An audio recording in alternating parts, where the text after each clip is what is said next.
Good day, lords and ladies, and welcome back to Pillars of Eternity. Gwen, Ravenheart, and Space Pig keep getting themselves into trouble. We've taken on a whole lot of quests, there's something fishy going on, and we are trying to sort out food shortage. The rancid stench rises from the grain, it's mushy and malted, It's mushy and malted with green. Just say the word. Right. Just say the word. That's stealing. So what did he have to say? Greetings. I have some more questions about this whole situation.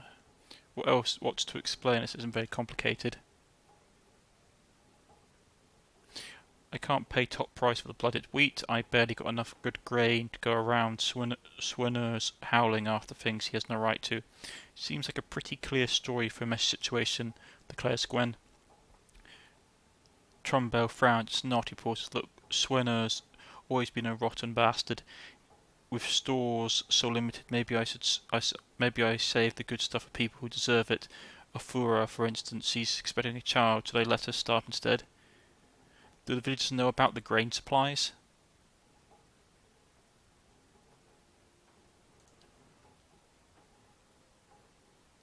Tumble looks embarrassed. The innkeeper, for instance, it's better not to worry anyone. I've been trading for supplies soon enough. If we can just keep things calm until then, we'll be in the clear. The innkeeper, you mutter? Gwen mutters. I don't drink the ale, I wouldn't drink the ale, is all I'm saying. No more questions, right, okay. Good day, stranger. Right, so we need to go and deal with this dwarf.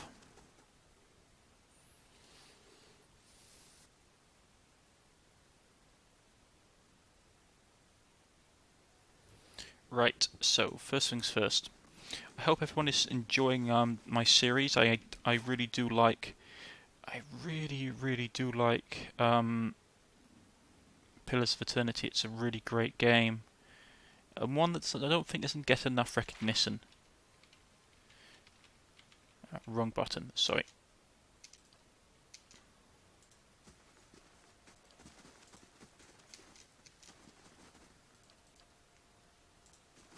I always get this messed up. There we go. Right. I do these purely because the RP for them is really cool. Let's see what he says. We reach out and touch his soul. You see a large crowd gathering in the middle of a courtyard. This man stands in the middle of them, a cloak pulled over his head, holding enclosed around his neck. The crowd is congregated around a platform and they watch, transfixed, as a man is led to the platform, flanked by two shitty guards. The man is shackled head to toe, but carries himself as a nobleman, not deigning to even glance at the crowd. The cloaked man pulls his cover close around his face and turns to leave, haunched over to avoid being seen. A cry on the platform unrolls a parchment and begins to read, but the man pays no attention, intent on getting away from the courtyard. The crier's voice grows louder and more intense. He reads and voices from the crowd start to punctuate his sentences. The jeers and shouts grow more frequent with each one. The cloaked man flinches and his shoulders droop. He breaks from the crowd, coming to the edge of the courtyard. As the crier reaches the end of his proclamation, the crowd grows silent again, save from the occasional shout. The man turns back to the platform, seeing his father kneeling before the block, neck exposed. The executioner moves into position, lifting his axe to strike. The man turns suddenly, unable to watch. There is a wet thunk, and the crowd breaks into cheers and applause. He leans against the wall, regaining his composure, then straightens up. With obvious resolve, he strides off, away from the crowd and his legacy. Man, that's bleak. What does Rudolph have to say? You see a pair of immaculate polished leather boots and an implacably maintained goatee. Their owner is a slightly hooked-nosed man with a wicked grin and narrow eyes. He bobs his feathered hat at a nearby merchant as he ambles by. A small piece of parchment held tight in his fist, ink stained by his fair fingers. He seems to know most of the merchants in the market, stopping to engage some, nodding to others, and even bartering for minor goods with a select few, always smiling, laughing and exchanging jibes. He approaches a heavy-set smiling placid stiff across his face and jokes about the weather. She jokes back, subtly palming him several gold coins. When he walks away, the paper in hand is gone, and the smile on his face is far more genuine. He tips his cap at her, winking, and trundles off to a new spring in his step. Right, so he's either a spy or something else. Springberry, whose house is this?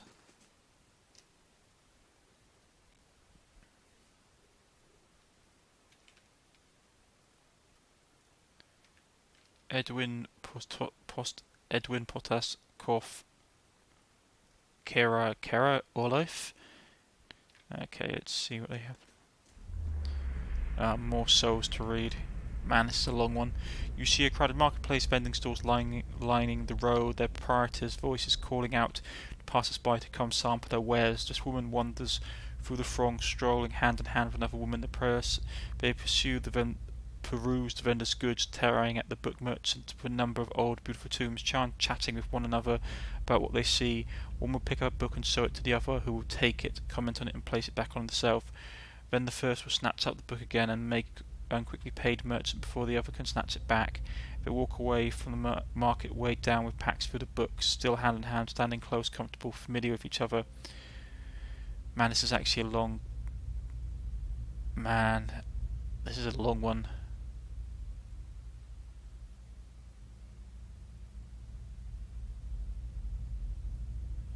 Yeah, okay, so from what I can tell, man, this is really long. I won't read it because it takes too much time. From what I can tell, it's basically anti-magics, the mages, and people dislike them for it.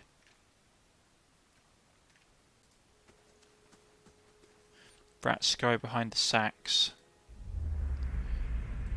Now this one's short, we can read her story. You see a key turn gently, steady, and hear a ghostly click at the door. Swings inward, two figures slip in, locking the door behind them. They begin their prowl. The hunt is efficient, and it takes them little time to acquire a sizable collection of documents and oddly shaped velvet pouches. Quick hands fill pockets, rucksacks, bags.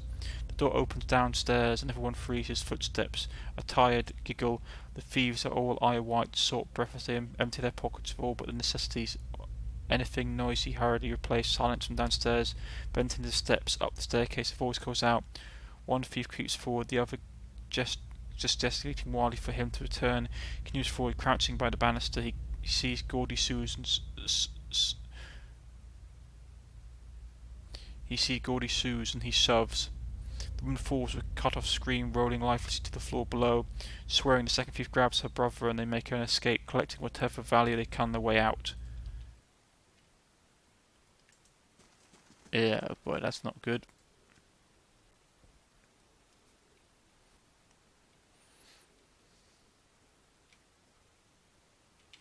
So the people in there, what's that? Cold rot chow. A staple of the drywood countryside, cold rot chow is a favourite of farmers who swear by the minor boost in energy it provides. Those who use it often find that they feel sluggish when stopped. The chow is made from the root of the golden celery plant. Okay. Right. So whose house was that? It's not marked on the map. Okay, but they're definitely... One's a thief, they're both mages.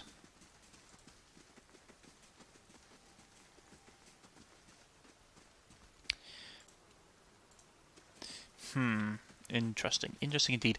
But first, Gwen is interested. Gwen Ravenheart has suspicions about the dead hunter in the woods and the bear. So let's just go back and investigate that, shall we?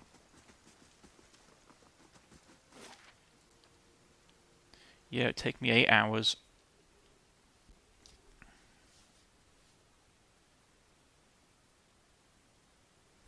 I hope you guys are enjoying this game. I like sewing it off. It's a really good game. Very enjoyable. Especially when we're playing a godling, or godkin, I suppose you would call them. Right, it's night time. Let's see if we can find... They said the bear was up this way, wasn't it?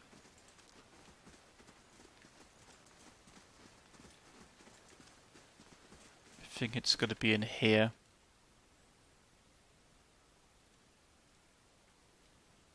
Right, we better all... I'll see what I can find.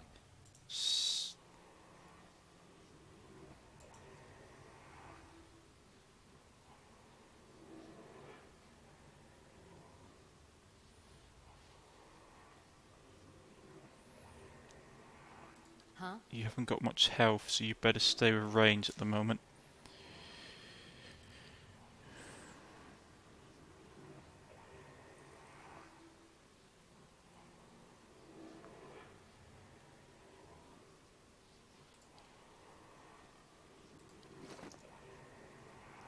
Right. Better change. I want to change some of his spells and his grimoire.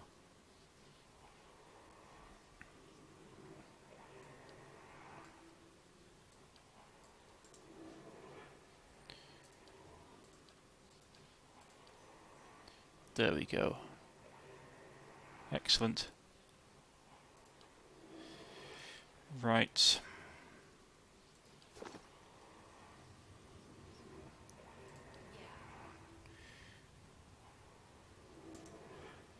£300 plus 1 damage reduction, so he's got to drink one of these.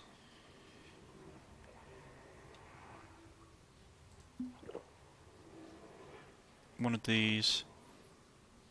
Hmm? We're all going to Just say the word. Hmm? What the?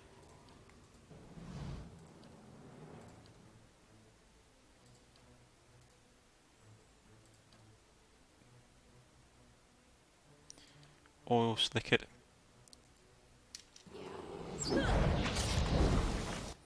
Right.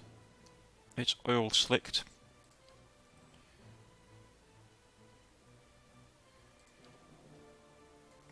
The problem is I'm in a bad place to get here. How may I help?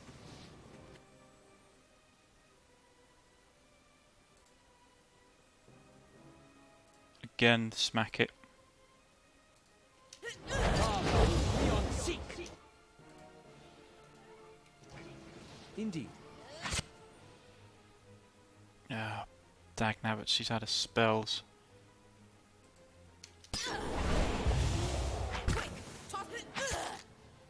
Keep smacking it. Let's have it up. Is it dead? Ooh man, it really did a number on my character.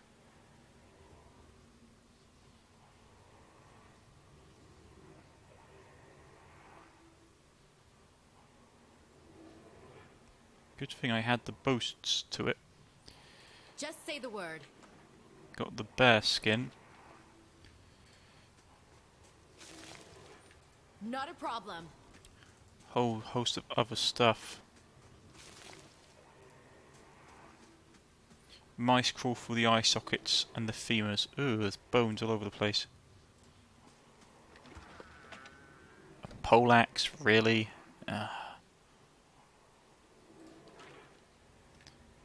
What's this?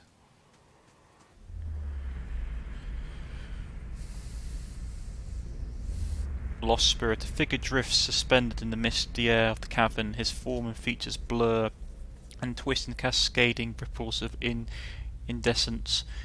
You feel its energy ebbing about you, about your limbs, filling them with a heavy chill. Oh great, so we're seeing ghosts now. Reach out towards it. You reach out hands for the spirit. In the moment of contact, you feel as if you have been struck a blow. Your head reels as you tremble, helpless into the waiting darkness. Light blooms at the edge of your vision. You feel the sun at your back, the weight of the bow in your hand. You know suddenly that you have come a long way from the vale. Hunting deer, you know you're standing before a cavern, and darkness stands far into its depths. Even so, your friend strides out before you, his red cloak flapping at your heels. You follow, heart hammering your chest as he leads you deeper into the into the cavern. There is a roar like thunder echoing around you. Fear seizes you, casts you stumbling back towards the exit, towards the light and escape. Sheer glint of steel. There is a sudden, terrible flash of agony behind your knee. You scream, stumble, fall. Your thoughts are chaos launched through with pain. But in the moment of terrible clarity, you see your friend looking back from the mouth of the cave, his dagger doubled in crimson. You see your friend looking back from the mouth of the cavern, his dagger doubled in crimson to match his cloak, and then there is a great dark shape above you, and then there is more pain. The vision recedes, and you are thrown back into yourself, whose seemingly resentful force. The The corpse lies at your feet, and the spectre lingers in a spin of energy between both of you. You feel a sense of questioning, of confusion, of anger.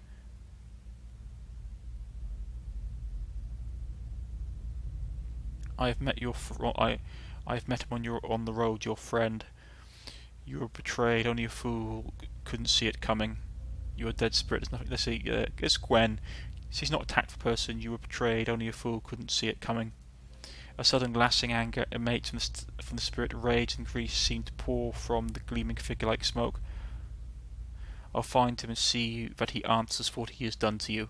Yep, but we're going to be brutal and honest. For a moment the spirit seems to burn brighter, and you hear head fills with a sickly triumph. The spirit seems to weaken with the force of its own exultation, growing fainter and fainter until you are alone once more. Aluf looks at you through narrow eyes. Are you alright? You seem lost just now. Yes, I'm fine, mutters Gwen. He folds his arms. Good to know, but I don't suppose you could tell me what that was all about. Not really sure. It just recently started happening. He raises an eyebrow. Indeed, at the risk of sounding patronising, you should probably have that examined. He scratches his cheek. It's just saying that Lord Radric hanged half of Gilded Vale. The villain dwarf might have known something about your condition. Let's continue on. Just say the word. Vengeance for the grave. While exploring the Valewood wilderness, I happened upon a small cave where a great bear lived. In that cave I had discovered a half-eaten corpse, and the spirit that through some work of magic revealed to me the final moments of his life. Confront Norton. His friend Norton hamstrung him and attempted to escape the bear. What reason Norton had for is unclear. Perhaps I will find more answers by confronting the man himself. Well, we've already actually met him, so we know what this is about. I'm on it. He's been sleeping with the other bloke's wife. Just say the word.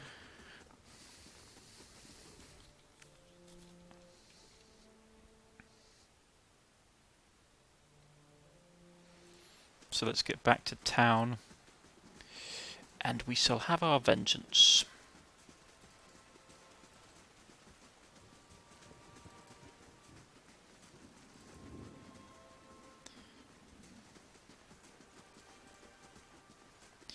Yes, so he's basically an adulterer and a murderer. Suspecting that the dead bloke's wife is probably in on it as well.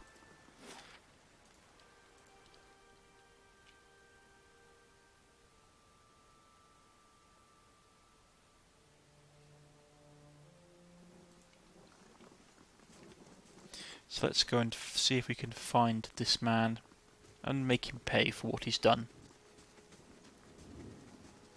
What if my personality persisted? Nope.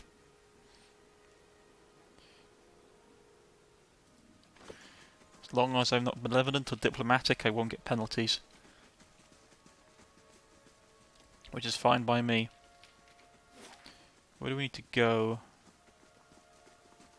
Oh, it is that house. Right, back we go here.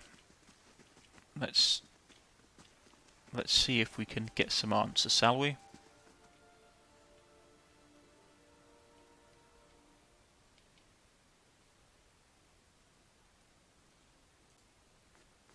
Hail and well met. Ingrid greets you. Hello again. I hope Goodvale has been kind to you. I know what really happened in that bear cave, Norton. The colour drains from Norton's face. I don't know what you mean. I told you the truth of it. Ingrid, are you accusing him of something? Ingrid looks at Norton, touching his arm.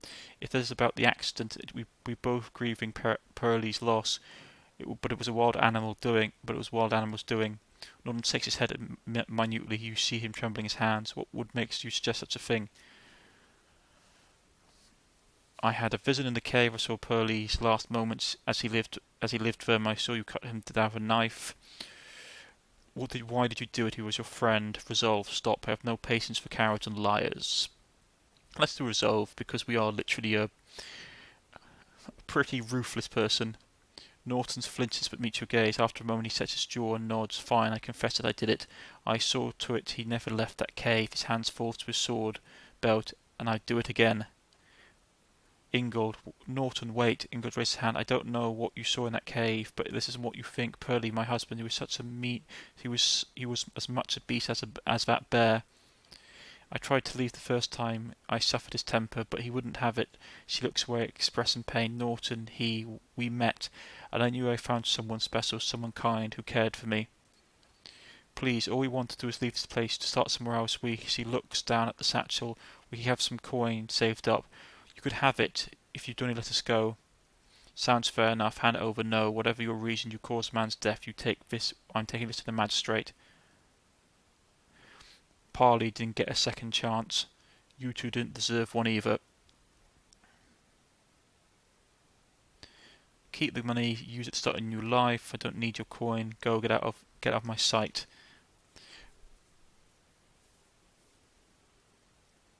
Let's see. And probably this is Gwen.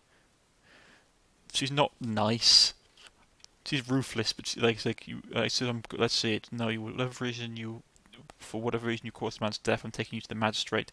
That's lawful. This is Gwen. No. Attack. Parley didn't get a second chance. You two don't deserve one either. I mean, she could have left. She could have run.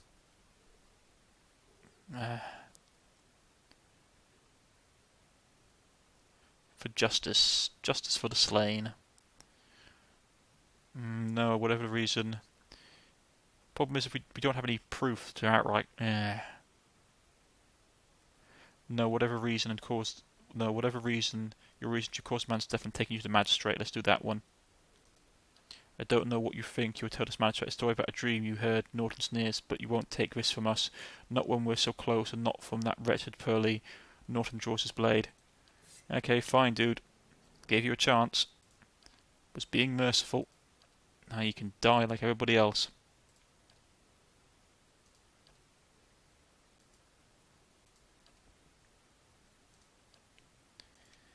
Just say With one swing, we slashed Norton's head off. Yep, he's killed. Everybody focus on him. Or on her. You chose the wrong side, lady.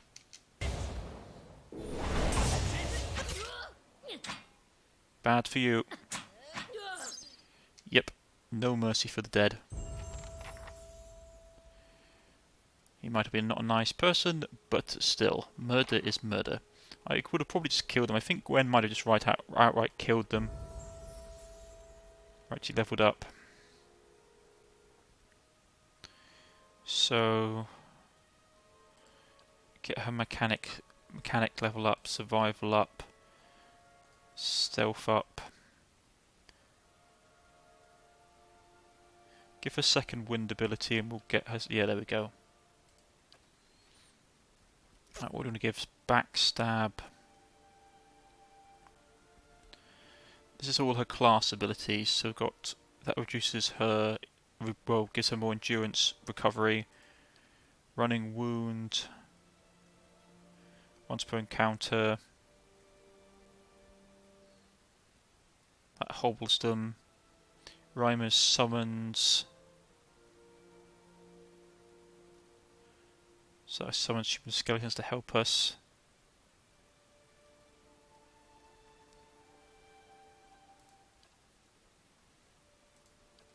These are all really useful. It's always so hard to choose. Then you have all these weapon focuses.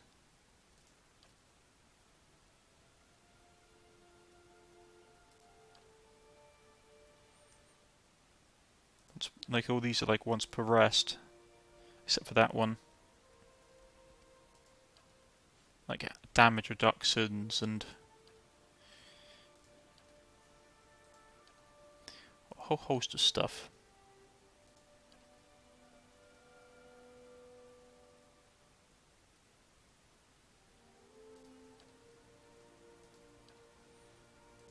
Let's go something.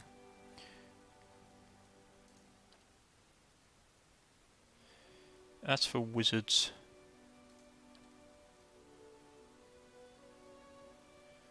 Backstab.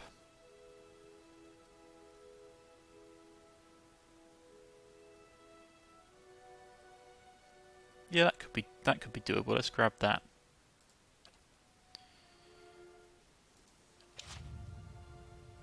So we gave her backstab. Hmm? Right. Ah well, Just say the word. I gave him a chance. I gave him a chance indeed. Ooh, minor ring of deflection, that's nice. This rings that can feature plain binds your jewellery in settings. Magical rings may bestow a variety of special properties or defences onto the wearer. Their small size allows their enchantments to be complement similar enchantments from other items and spells, and this versatility has made them popular amongst adventurers. Okay.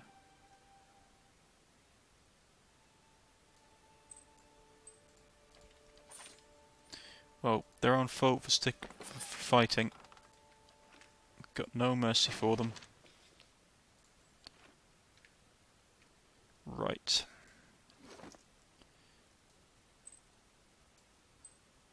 There we go.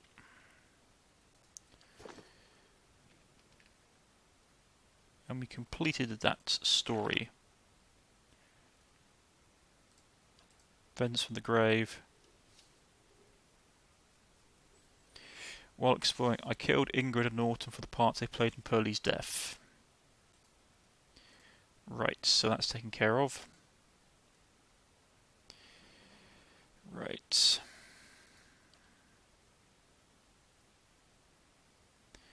There's the feud still left to do as well. Leave it to me.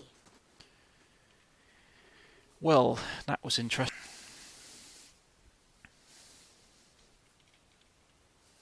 Gotta be so I wasn't gonna spare them. Blinking murdered someone, it wasn't really gonna be something you can just walk away from.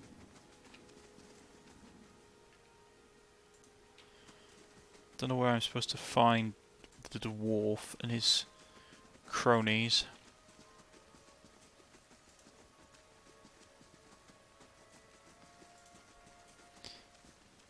Probably in the inn.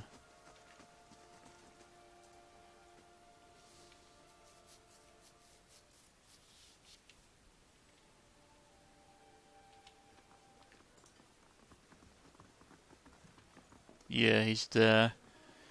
Right, first things first. Hail and well met. What do you have for sale? Right. So that.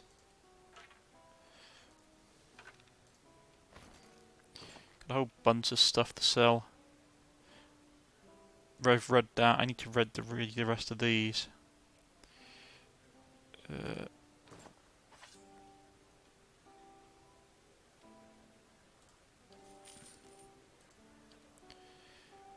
Right. Is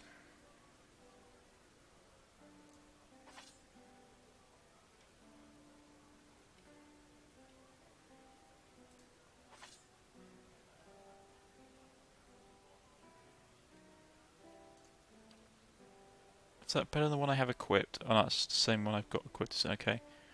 Right. Anything else?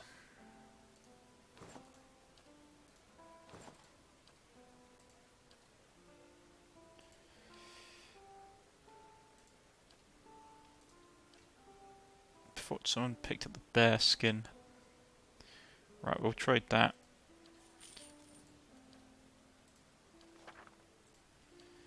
Right.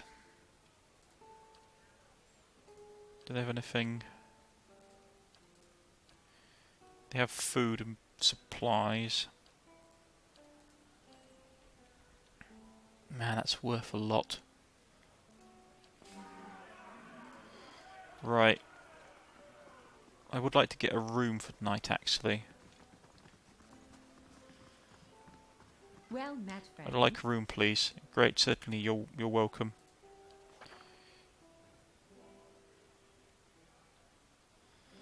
Ah, see, look, labourers. Inns allow your character to rest without using camping supplies. Cheap rooms are usually available, but may have copper to spend. You may well consider more expensive rooms. The bonuses they provide last for a long time and affect the entire party. Let's take a cheap room for now.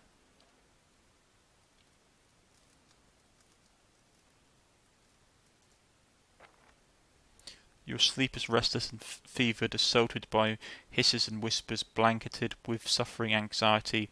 You open your eyes to awaken. You find yourself in front of the Gilded Vale's gallows tree. Crackling on its ropes grow louder in your mind until the sound is deafening. Hanging from the tree is an old dwarf woman whose face is shriveled inward like moulded fruit. Her head hangs limp to one side, and as you look at her, she looms larger and larger in your mind until you see mere inches from her face. Suddenly, head snaps up and her eyes open, and they are empty, and behind them is a vast nothingness that makes your stomach drop. Her mouth slowly parts, and with a gust of rancid air speaks the word "Watcher." You jolt awake, the foul smell of the dwarf woman's breath still permeating your nostrils. Sweat runs down your face in thick droplets, and your skin is soaked from head to toe. You remember the woman. You remember seeing her decaying face when you spoke to the magistrate. He called her an animancer. Through this fills you with a new unease, queasy apprehension. You feel a strange compulsion to see this woman once more, if only to confirm that she is truly dead. Right.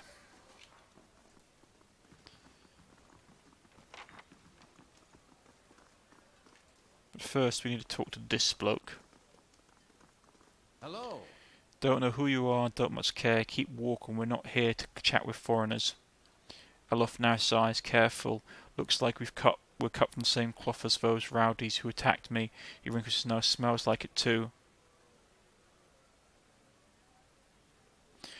Okay, Trumbull says you've been threatening his family. I saw you outside the mill. What was that about? Well, someone fancied themselves a meddler, eh? What was that about? It's about Trumbull thinking he's king of the town on account that he's got the mill to his name. The dwarf jowls quiver with rage. It's about him barely giving us anything for the wheat we bring him, been cutting our purses when we need to buy grain. It's about farmers going hungry while some bastard gets rich off our crops. What's that? That's what it's fucking about. Now shove off. What if I buy you all around? Will you talk to me then? What are you doing in here then? Maybe I will go talk to him for you. Trumbull says you're threatening his family. Oh, I bet he has. Oh, nobility then, Trumbull. Two big strong kids, purest souls in all of Gilded Vale. The dwarf sneers. Cowards, sending our messengers to handle his business. Well, you can go and tell him we haven't had a solid meal in days on account of him. We can't afford a good drink on account of him. But we won't be bullied by some foreigners on account of him. What if I buy you around? Will you talk to me then? Swinner considers it briefly. He looks at the others. Fair enough. You bring us something to wet our throats, and maybe we'll be filling up the trading words. Right. Beer. Beer it is. Hello. I'd like to buy a round for the fine fellows over there. Fine fellows, you're having me on. Any more fighting and I'll have to ban Swinner from the inn entirely. The innkeeper frowns. Until then it's 6 copper pieces for the lot. Resolve 12 please. If I give 6 copper, here you are. Can you skip the payment? And it's for a good cause. Resolve 12 please. If I can just get them talking, we might be able to convince them to stop harassing the miller. Let's do that. The innkeeper studies you warily for a moment and sighs. Well, that's all right then. Here, 3 drinks for those fools. Get them off Trumbull's back, and maybe he'll be a little less stingy with his supplies. So it sounds like it's bad blood always around. Well met, friend. I bought your drinks. Hey, so you have. By the flame, I never thought I'd be so happy for a mug of the Black Hound's shit beer. You've lost 6 free beers. Gods, that's good. All right then. You've got my attention. What is it you've got to say that's worth a round of drinks? Looks like there's no sense in threatening the miller. You have him up against the wall. Maybe you could just ask some of the other villagers for help. Maybe you could tell me more about what's going on. Like I said, the miller's in charge of the grain prices. He says that are fair, but I know that for a fact that folks like Ofura pay half what we do. The dwarf sighs. Maybe we've been a bit rough with him, but that's what are we supposed to do? We can't keep paying. We're going to starve. And do you think Trumbull's going to be sorry about it when we do?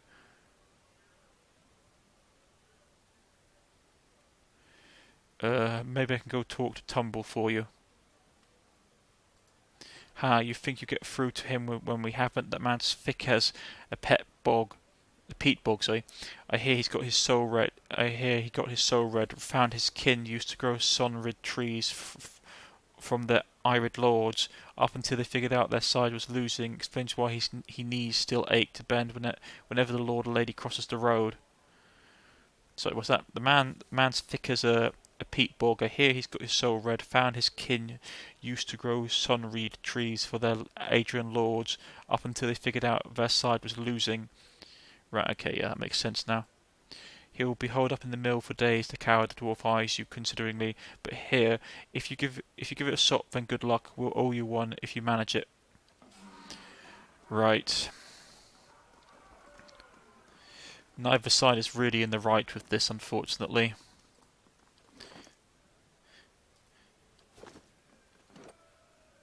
We're honest, at least.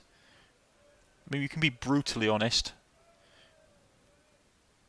And it's not affecting it with disfavour disposition, and we're honest. Honestly brutal.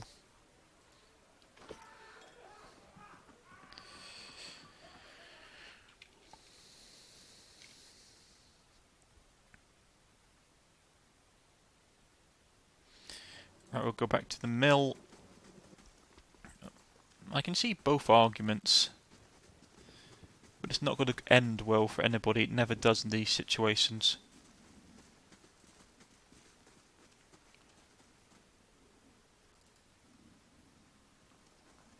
Right. Up to the mill we go.